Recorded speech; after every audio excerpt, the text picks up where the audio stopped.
OBC आरक्षण विधेयक को राजभवन से मंजूरी मिल गई। हमारे साथ बातचीत करने के लिए मौजूद हैं शहरी विकास मंत्री प्रेमचंद अग्रवाल से बात करेंगे। सर, करीब 1 से 1.5 महीने के बाद अब राजभवन से विधेयक को मंजूरी मिल गई, इसको किस तरह देखते हैं आप? देखिए, माननीय राज्यपाल जी का मैं बहुत धन्यवाद कर रहा हूँ कि जिनके आशीर्वाद से वो फाइल अब साइन हुई है। यानी कि अब हम लोग जो हमारे सामने निकाय चुनाव है उसकी तरफ हम बढ़ेंगे। सर, एक टाइम फ्रेम क्या रहेगा, क्योंकि जब राजभवन से मंजूरी मिल गई है तो फिर इसका शेड्यूल क्या रहेगा, आगे की प्रक्रिया क्या अपनाएगी सरकार इसमें अब? तो इसमें अब जब फाइल साइन होती है तो उसके मुताबिक फिर हम आरक्षण की जो हमारी कहाँ पे किस किस प्रकार का आरक्षण होना है उस पर हम काम करेंगे। और उसके बाद जब ये अंतिम निर्णय हो जाएगा तो फिर जनता से उनके उस आरक्षण के सापेक्ष आपत्ति मांगेंगे, आपत्ति के बाद उसका निस्तारण होगा और उसके बाद फिर ये सब कुछ होने के बाद तुरंत उस पर हम लोग फिर निर्वाचन आयोग पे हम अपना विषय रखेंगे। फिर वो कार्यक्रम जो जारी करेंगे उसके मुताबिक फिर चुनाव कराने की स्थिति में हम उत्तराखंड में होंगे। तो कब तक उम्मीद करें सर, क्योंकि सरकार ने जो डेडलाइन 25 दिसंबर का दिया हुआ था, क्या उससे पहले हम अधिसूचना जारी कर देंगे चुनाव को लेकर के? अब ऐसा लगता है कि हम बहुत तेज़ी से अब काम करेंगे।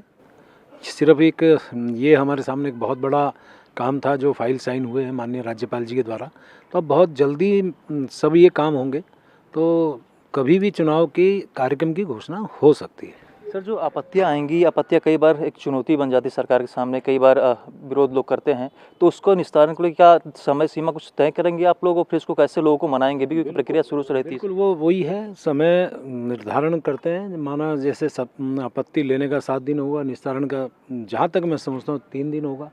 और ये सब कुछ होने के बाद फिर निर्वाचन आयोग पे फिर हम ये अपना विषय रखेंगे कि भाई हम लोग हमारा आरक्षण भी फाइनल है, हम चुनाव के लिए तैयार हैं, फिर वो कार्यक्रम जारी होगा। सरकार की क्या तैयारी है और खासकर संगठन की क्या तैयारी है?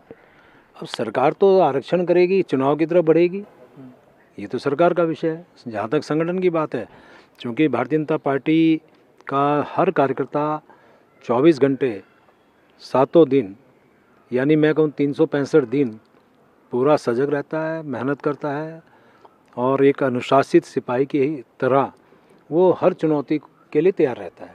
तो चुनाव के लिए हमारे यहाँ संगठन से बहुत पहले जो हमारे यहाँ जो भी निकाय है वहाँ पे कौन कौन लोग दावेदार हो सकते हैं उनके जाके उनकी जानकारियाँ ली गई। फिर ज़िले के उस निकाय के उस संबंधित नगर निगम में प्रभारी नियुक्त कर दिए गए। उनकी एक बैठक माननीय बीएल संतोष जी जो हमारे राष्ट्रीय महामंत्री संगठन है उनके द्वारा ले ली गई। उसके बाद वो संबंधित हमारे जितने भी प्रभारी हैं वो हर ज़िले में या हर क्षेत्र में जाके कार्यकर्ताओं से बातचीत कर रहे हैं।